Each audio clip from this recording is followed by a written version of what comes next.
My wife, my Anna, leaning toward my former business partner Marcus, her lips brushing his ear, then his mouth. A quick, smug kiss. Her whisper drifted across the gallery like poison. Such a shame. Rot in prison, loser. They'd framed me, and they knew it. The smirk on Marcus's face told me the last piece of my life had just been stripped away. The guards gripped my arms. Cold steel cuffs bit into my wrists. As they led me past the rows of strangers, my eyes caught a flash of movement. My daughter, Sophie, 12 years old, eyes wet but steady. She slipped a folded note into my palm so deftly the guard didn't notice. I didn't open it until I was in my cell. The paper trembled in my hands. "Don't worry, Dad. Wait for 12 days only. I fixed everything." Anna wasn't always like this. Or maybe she was, and I just couldn't see it.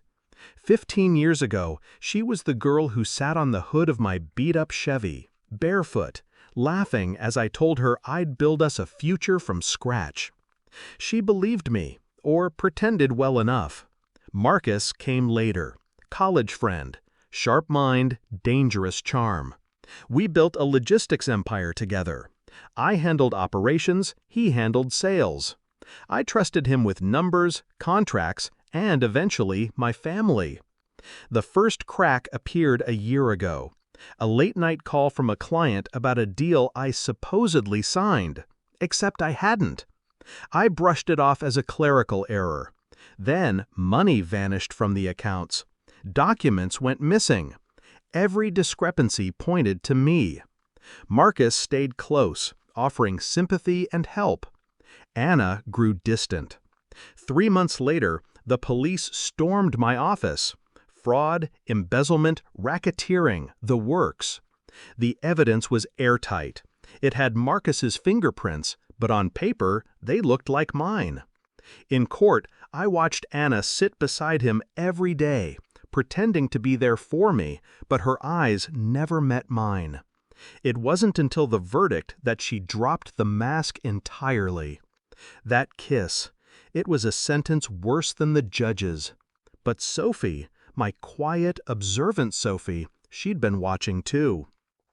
The first night in prison, I couldn't sleep. I kept rereading her note.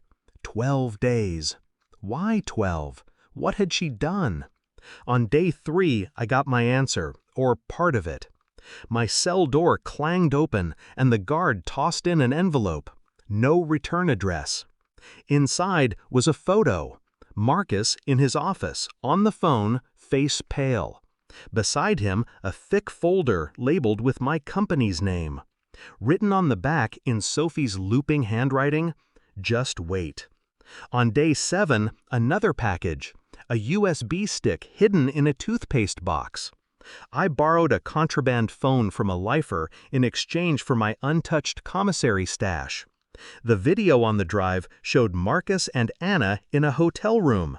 Money stacked on the bed, Anna counting, Marcus saying, "Once the trial's over, he's out of the picture. We're set."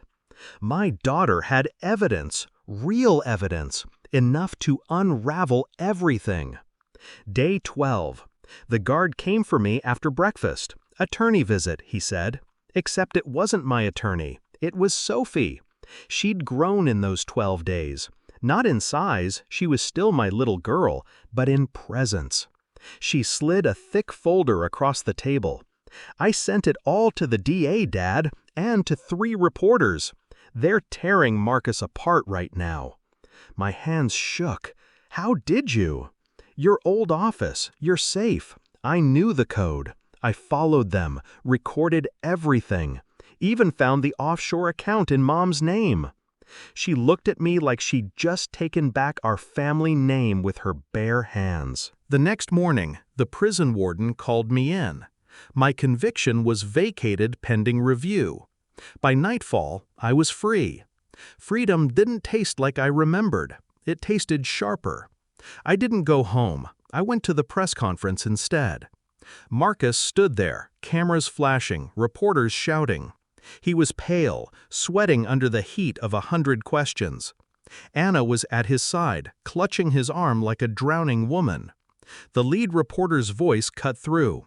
"Mr. Hale, how do you respond to these recordings of you conspiring to frame your partner?" Gasps, microphones shoved forward. Marcus stammered, "They're fake." But the DA stepped in, waving the evidence Sophie had gathered. The crowd turned, and that's when they saw me. Alive, free, smiling. Anna's face drained of color. Marcus froze. I walked closer, slow enough for every camera to catch it.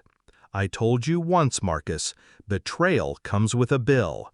Consider it paid." Security had to hold the reporters back as I left.